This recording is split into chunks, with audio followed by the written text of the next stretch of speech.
사랑합니다. 시편 88편에 이어서 오늘 함께 읽으신 89편 역시 시인의 마음속에 있는 그 아픔을 하나님께 토로하는 애가가 기록되어 있습니다.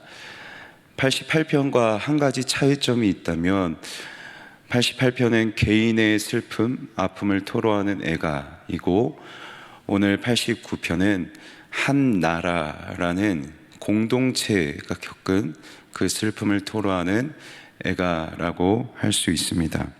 학자들은 기원전 587년에 예루살렘이 멸망당하고 고위 공직자들이 포로로 끌려갔을 그 상황, 그 아픔의 때에 노래한 것이 오늘 본문 말씀이라고 추정하기도 합니다. 하지만 이 노래는 그 당시 그 시대의 사람들만이 불러야 할 노래는 아닙니다. 오늘날 동일하게 말씀을 받고 있는 저와 여러분도 나와 또 우리가 속한 공동체의 아픔 앞에서 하나님 앞에 동일하게 불러야 할 노래이기도 한 것이죠. 시인은 공동체의 아픔을 두고 곰곰이 생각해 봅니다. 그런데 생각해 볼수록 이해가 되지 않은 것이 있어요. 하나님께서는 분명 말씀으로 당신께서는 영원한 인자하시고 또 영원히 인자하시고 성실하신 하나님이라고 공공연히 소개해 오셨거든요. 다윗 왕에게도 분명하게 약속하셨죠. 내가 너의 자손을 견고히 하고 내 왕위를 영원토록 세우리로다. 이전에 다윗 왕에게도 분명하게 약속하셨어요. 그의 나라를 영원토록 하시겠다고 약속하셨고, 파도와 바다를 다스리시는 그 능력, 바다에 파도가 일어나면 잔잔하게 하시는 그 능력으로 다윗 왕의 나라를 계속 안전하게 이루어 오시는 것 같았어요. 그래서 그 하나님의 능력을 생각해 보면 하나님이 나의 아버지시요 나의 하나님이시요 나의 구원의 바위이십니다 라고 고백할 수밖에 없어요. 그래서 서두에서부터 오늘 본문의 중반까지 시인은 계속해서 이것을 하나님께서 이 나라를 어떻게 인도해 오셨는지를 계속 찬양하고 있습니다. 하지만 찬양하다가 자기의 이 나라의 현실을 돌이켜보니 찬양해왔던 고백과 너무 다른 거죠. 나라가 멸망했어요. 온 가족이 뿔뿔이 흩어졌습니다. 그래서 그때 시인은 이렇게 고백할 수밖에 없습니다. 여호와여, 언제까지니까? 영원토록 숨기시겠습니까? 스스로를 영원히 숨기시겠나이까? 언제까지 이 불붙는 진노를 거두지 않으시겠습니까? 하고 하나님 앞에 고백하고 있습니다. 문제가 달라지지 않아요. 상황이 나아지지 않으니 하나님 앞에 자기의 마음을 토로하고 있는데, 그 여호와 하나님은 내가 환난을 당할 때마다 환난 앞에서 나를 숨겨주셨던 하나님이신데, 이제는 환난 앞에서 나를 숨겨주시는 게 아니라 하나님 스스로를 감추고 계세요. 영원하신 그 인자하심으로 나에게 항상 그 진노를 거두어 오셨던 하나님이셨는데, 이제는 그 진노를 거두시지 않으시고 불붙는 진노를 계속해서 뿜어내고 계신 것 같은 거죠. 그래서 다윗 왕의 그 고백, 다윗 왕에게 약속하셨던 그 약속을 인용해서 하나님 앞에 다시 한번 묻습니까? 하나님, 언제 그 다윗 왕에게 약속하셨던 그 약속을 이루시겠습니까? 다윗 왕에게 약속하셨던 그 나라를 영원토록 세우겠다고 하신 그 약속이 도대체 어디에 있습니까? 현실을 돌이켜보니 너무 답답한 거예요. 그래서 계속 언제까지? 그리고 그 약속이 어디에 있습니까? 아무리 사방을 살펴봐도 하나님께서 약속하신 그 약속이 나와는 무관한 것이죠. 그래서 셀라, 언제까지 어디에 있습니까? 라고 외치다가 이제는 더 이상 길이 보이지 않으니 셀라. 그냥 감정이 정해지지 않는 단어로 토로가 되는 거예요. 한숨이 푹 내어지듯 하나님 앞에서 신음하고 있는 것이죠. 가만히 살펴보면 이 아픈 현실 가운데서 시인은 지금 하나님 앞에 원망하고 하나님의 약속을 의심하며 고백하고 있는 것처럼 보입니다. 하지만 아무리 말씀을 묵상할수록 저는 이렇게 노래할 수 있는 시인이 참 부럽습니다. 왜냐하면 시인은 나라의 아픔 앞에서 그 문제의 원인을 다른 데에서 찾으려 하지 않고 있거든요. 누구의 잘못이지? 누가 부족했지? 누가 실수한 것이지? 아니면 무엇이 나에게 없어서인지? 나의 환경과 나의 현실, 나의 능력에서 이 문제를 찾고자 하는 것이 아니라 계속해서 그는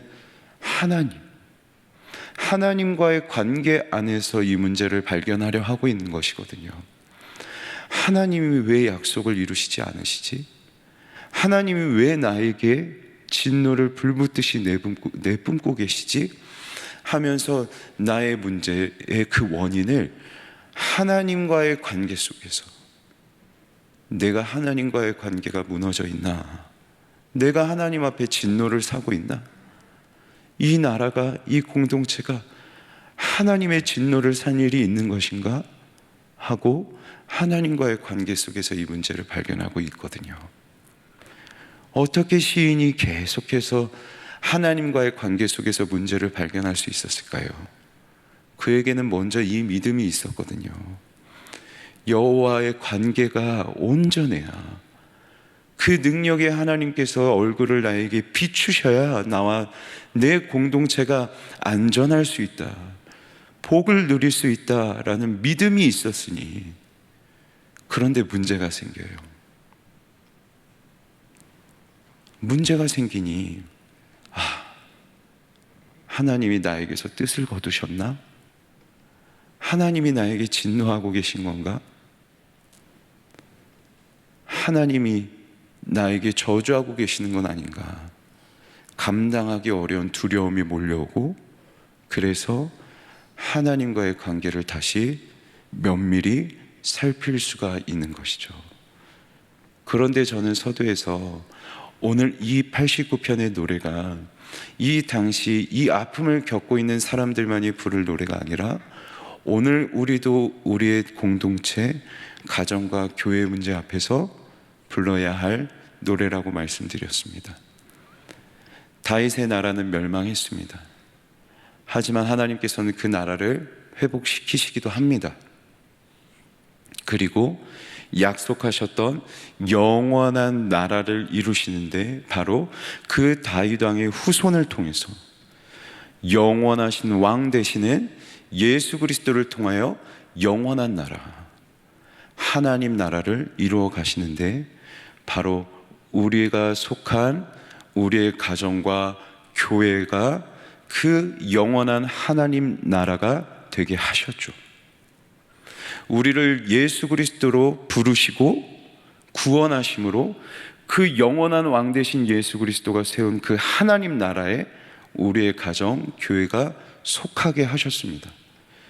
그래서 하나님께서는 우리 가정과 교회에 복 주시기를 원하시고, 얼굴을 비추사 바다를 다스리시는 그 능력으로 우리의 가정과 교회를 안전하게 인도하기를 원하세요. 그렇게 우리는 그 능력의 하나님 앞에서 한 가지의 믿음의 기치를 높이 들고 선포해야 할 것이 있으니, 하나님과의 관계가 온전할 때에 하나님이 우리에게 복 주신다. 나와 내 가정, 우리 교회가 하나님 안에서 복을 누릴 수 있다. 하나님의 능력으로 우리를 인도하심을 우리는 믿음으로 선포할 수 있어야 합니다. 그래야 내 가정과 교회에 어떤 어려움이 오더라도, 무엇이 부족하지? 누구의 실수이지? 다른 사람에게, 다른 환경에서 문제를, 이유를 찾으려 하는 것이 아니라 그때 다시 엎드리겠죠. 하나님이 나에게 진노하셨나? 하나님이 우리 가정에서 스스로를 영원히 감추고 계신 건 아닌가? 그 하나님과의 관계 속에서 문제를 발견하려 하겠죠. 그래서 오늘 89편 마지막 말씀에서 다윗은 이렇게 찬송합니다. 여호와를 영원히 찬송하리로다. 아멘, 아멘. 아멘을 2번 반복합니다. 히브리어 문학에서 2번 반복은 가장 강조하는 표현이기도 합니다. 아멘. 그렇게 될 줄 믿습니다. 그것이 하나님이 나를 향하신 하나님의 뜻입니다. 이게 아멘의 고백입니다. 여호와를 찬송하겠다. 영원토록 찬송하겠다. 이것이 나와 내 가정을 향한 하나님의 뜻이고 반드시 우리 가정이 그렇게 될 줄 믿습니다라고 하나님 앞에 다시금 그 관계를 정리하고 있는 것이죠. 특별히 찬송하다라는 단어는 원래 뜻이 무릎 꿇다라는 뜻입니다. 하나님이 내 가정의 주인 되심을 영원토록 하나님 앞에 무릎 꿇는 나의 가정, 교회 되며 하나님 앞에 무릎 꿇어서 영원토록 하나님을 나의 주인으로 섬기겠습니다. 고백하고 있는 것이죠. 이렇게 하나님과의 관계가 정비되면 하나님께서 다시금 그의 바다를 다스리시는 능력으로 성실하심과 영원한 인자하심으로 우리의 가정과 교회를 반드시 인도하실 줄 믿습니다. 말씀을 맺겠습니다. 여호와를 영원히 찬송하겠다는 이 고백은 오래전 여호수아의 고백을 떠올리게 합니다. 주일날 받은 말씀 통해서 우리가 알고 있듯이 나와 내 가정은 여호와 하나님을 영원히 섬기겠다 하는 그 고백이었습니다. 이 섬긴다라는 고백과 오늘 시인이 고백한 찬양하겠다라는 고백은 같은 고백입니다.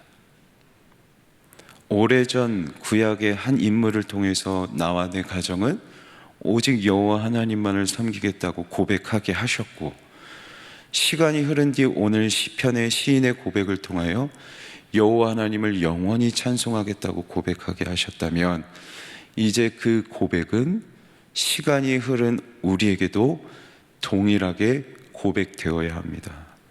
나와 내 가정, 교회는 여호와 하나님을 섬기겠습니다. 영원히 여호와 하나님만을 찬양하겠습니다. 이것이 저와 여러분의 믿음의 기치요 믿음의 선포가 되길 간절히 소망합니다. 그리하여서 여호와 안에서 우리의 문제를 발견하고 또 그 여호와 안에서 우리의 문제가 회복되는 은혜를 풍성히 누리시는 저와 여러분이 되길 주님의 이름으로 간절히 소망합니다.